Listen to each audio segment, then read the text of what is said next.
अस्सलाम वालेकुम, क्या हाल हैं जी आपके। उम्मीद है खैरियत से होंगे। मैं तुहाडे नाल अज अदनान ते अज फिर एक बहुत ही ज़बरदस्त जी स्टोरी लैके आया।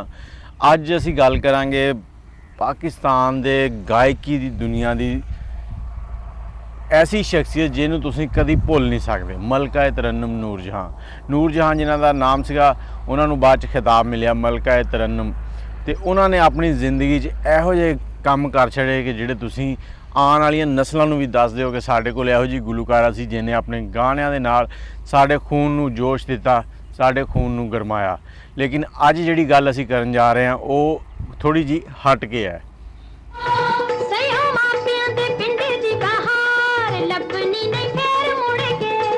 गल शुरू करने तो पहले तुसीं साडे चैनल नूं सबसक्राइब कर दो, बैल का आइकन भी दबा दो ताकि साड़ियाँ वीडियो जिहड़ियां तुहाडे तक आंदियां रहन ते तुसीं उन्हां नूं वेख के अपनी राय दिंदे रहो। राय देना ना भुलिया करो, कमेंट 'च अपनी राय जरूर दिया करो। तो गल करनी है अज असीं पंजाब दी हीर दे बारे च। वो हीर जिहदा करैक्टर जिहड़ा ना जिहदा कह लो कि मुस्तकबिल नूर जहां ने अपनी जिद दे विच तबाह करके रख दिता। ये सारी गल अज तुहाडे नाल शेयर करांगे। तो गल करनी असी हीर दे बारे च। वो हीर जिन्हें हीर रांझे च काम किया। वो हीर 1947 च लाहौर दे शहर लाहौर च पैदा हुई ते ना सी उन्हां दा परवीन।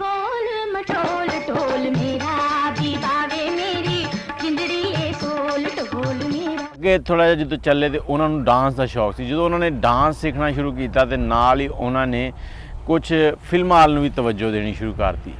तो फिर उन्होंने अगे चल के जो फिल्मां कीतियां तो पहली फिल्म जो उन्होंने एंट्री हुई तो वो उन्होंने एक डांसर मतलब एक गाने ते डांस किया, वो उन्होंने एंट्री हुई। इस तरह चलद्या जो वो काम करते गए तो उन्होंने अपने फिल्मी कैरियर दे विच अपनी शादी भी कर ली। तो 1967 के उन्होंने जोड़े शौहर से अकमल साहब कहते हैं, कुछ लोग कहते हैं कि उन्होंने फरदौस के भरावां ने जोड़ा ना वो जहर दिता सीगा। फिल्मी दुनिया च परवीन का नाम बदल गया सीगा, उत्थे आके वो फिरदौस हो गई सी। तो कहते फिरदौस के भरावां ने उन्होंने जहर दिता सीगा। और काफ़ी लोग ये भी कहते कि नहीं जी ये गलत हो, वैसे ही वो मर गए। अल्लाह ताला उन्होंने दर्जात बुलंद फरमाए।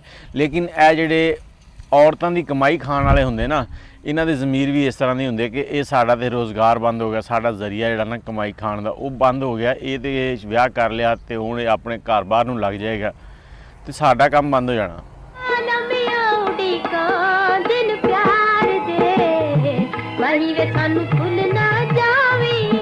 अच्छा, जो फौत होए तो उस तो बाद फरदौस साहबा ने दोबारा फिल्म इंडस्ट्री का रुख किया, थोड़ियां फिल्मां कीतियां। उस तो बाद इन्हां ने अगली फिल्म जिहड़ी सी ना वो की हीर रांझा।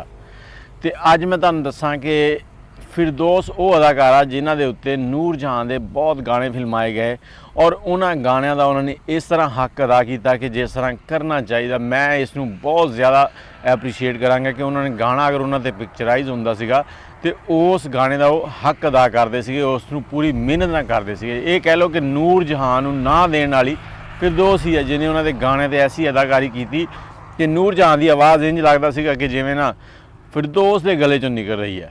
इन्नी रियलिटी नाल उन्होंने पिक्चराइज कराए। हीर रांझा फिल्म आई। हीर रांझा दे विच फिरदौस ते इजाज़ हीरो सीगे ते फिरदौस हीरोइन सीगी। दोनों के जिहड़े ताल्लुकात सी वो भी नज़दीक होण लग पे। तो फिल्मी दुनिया इहो जी है कि इत्थे कुछ मनगढ़ंत कहानियां भी चलदियां ते कुछ रियल भी होंदियां। लेकिन जो भी कोई चीज़ चलती है वह कोई ना कोई वजह तो होंदी है। तो जो नज़दीक आने लग पे पूरी इंडस्ट्री के शोर पै गया कि ये दोनों आने वाले टाइम च विआह करने वाले आ। हुण इजाज़ जिहड़े सी ना वो सीगे नूर जहां दे शौहर। हुण नूर जहां गाने गांदी सीगी।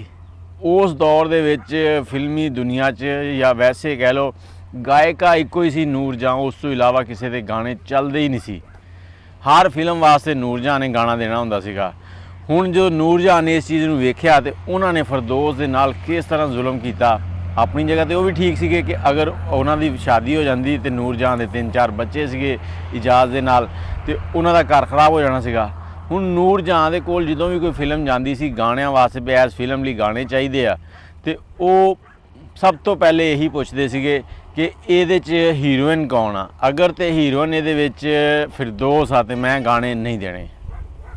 जो ये काम चलिया तो फिर जिहड़े प्रोड्यूसर सीगे या राइटर या जो भी सी उन्होंने ਫਿਰਦੌਸ ਨੂੰ ਸਾਈਡ ਤੇ ਕਰਨਾ ਸ਼ੁਰੂ ਕਰ ਦਿੱਤਾ ਤੇ ਨਵੀਆਂ ਹੀਰੋਇਨ ਸਾਹਮਣੇ ਆਉਣ ਲੱਗ ਪਈਆਂ। ਮਜਬੂਰਨ ਫਿਰਦੌਸ ਜਿਹੜੀ ਆ ਉਹਨੇ ਬਹੁਤ ਹੀ ਮਜਬੂਰ ਹੋ ਕੇ ਫਿਲਮਾਂ ਦੇ ਵਿੱਚ ਮਾਂ ਦਾ ਰੋਲ ਕਰਨਾ ਸ਼ੁਰੂ ਕਰ ਦਿੱਤਾ। ਇਹ ਕਹਿ ਲਓ ਕਿ ਉਦੋਂ ਜਵਾਨੀ ਸੀਗੀ, ਜਵਾਨੀ ਦੇ ਵਿੱਚ ਮਾਂ ਦਾ ਰੋਲ ਕਰਨਾ ਸ਼ੁਰੂ ਕਰਤਾ ਤੇ ਕਿੰਨੀ ਮਜਬੂਰੀ ਹੋਏਗੀ। ਉਸ ਟਾਈਮ ਨੂਰ ਜਹਾਂ ਨੇ ਇਹ ਜ਼ੁਲਮ ਕਰਕੇ ਉਹਨਾਂ ਦੇ ਸਾਰੇ ਕੈਰੀਅਰ ਜਿਹੜਾ ਤਬਾਹ ਕਰ ਦਿੱਤਾ। ਇੱਕ ਪੰਜਾਬ ਦੀ ਹੀਰ ਜਿਹਨੇ ਹੀਰ ਰਾਂਝਾ ਫਿਲਮ ਕੀਤੀ, ਅੱਜ ਵੀ ਉਹ ਫਿਲਮ ਪਿੰਡਾਂ 'ਚ ਵੇਖੀ ਜਾਂਦੀ ਹੈ, ਸ਼ਹਿਰਾਂ 'ਚ ਵੀ ਵੇਖੀ ਜਾਂਦੀ, ਬੜੇ ਸ਼ੌਕ ਨਾਲ। ਬੜੀ ਕਮਾਲ ਦੀ ਫਿਲਮ ਹੈ, ਜਿੰਨੀ ਇਹਦੀ ਤਾਰੀਫ ਕਰੋ ਘੱਟ ਆ। ਫਿਰ ਉਹਨਾਂ ਨੇ ਜਦੋਂ ਮਾਂ ਦਾ ਰੋਲ ਕੀਤਾ ਤੇ ਉਹਦੇ 'ਚ ਉਹਨਾਂ ਨੇ ਇੱਕ ਆਂਸੂ ਫਿਲਮ ਕੀਤੀ। ਆਂਸੂ ਫਿਲਮ ਜਿਹੜੀ ਉਹ ਬਹੁਤ ਹੀ ਹਿੱਟ ਹੋਈ। ਇਹ ਕਹਿ ਲਓ ਕਿ ਆਪਣੇ ਟਾਈਮ ਦੀ ਇੱਕ ਸੁਪਰ ਹਿੱਟ ਸੀ ਫਿਲਮ। ਫਲॉप नहीं हुई, हिट हो गई। लेकिन कौन फ्लॉप हो गया? फिरदौस फ्लॉप हो गई। उस तो बाद लोगों ने फिरदौस ਨੂੰ ਮਾਂ ਦੇ ਰੋਲ 'ਚ ਹੀ ਵੇਖਿਆ ਤੇ ਇਹ ਸੀ ਜੀ ਉਹਨਾਂ ਦਾ ਇੱਕ ਜ਼ੁਲਮ ਜਿਹੜਾ ਉਹਨਾਂ ਨੇ ਕੀਤਾ।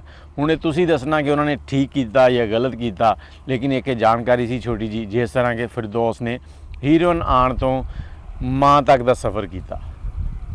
उम्मीद है ਤੁਹਾਨੂੰ ਵੀਡੀਓ ਅੱਛੀ ਲੱਗੀ ਹੋਏਗੀ। ਅਗਰ ਅੱਛੀ ਲੱਗੀ ਹੈ ਤਾਂ ਦੁਆਵਾਂ 'ਚ ਯਾਦ ਰੱਖਣਾ ਤੇ ਵੀਡੀਓ ਨੂੰ ਸਬਸਕ੍ਰਾਈਬ ਕਰ ਦੇਣਾ ਔਰ ਚੈਨਲ ਨੂੰ ਸਬਸਕ੍ਰਾਈਬ ਕਰ ਦੇਣਾ ਤੇ ਵੀਡੀਓ ਨੂੰ ਲਾਈਕ ਕਰ ਦੇਣਾ ਤੇ ਮੈਨੂੰ ਇਜਾਜ਼ਤ ਦਿਓ। ਤੁਹਾਡਾ ਭਰਾ ਅਦਨਾਨ।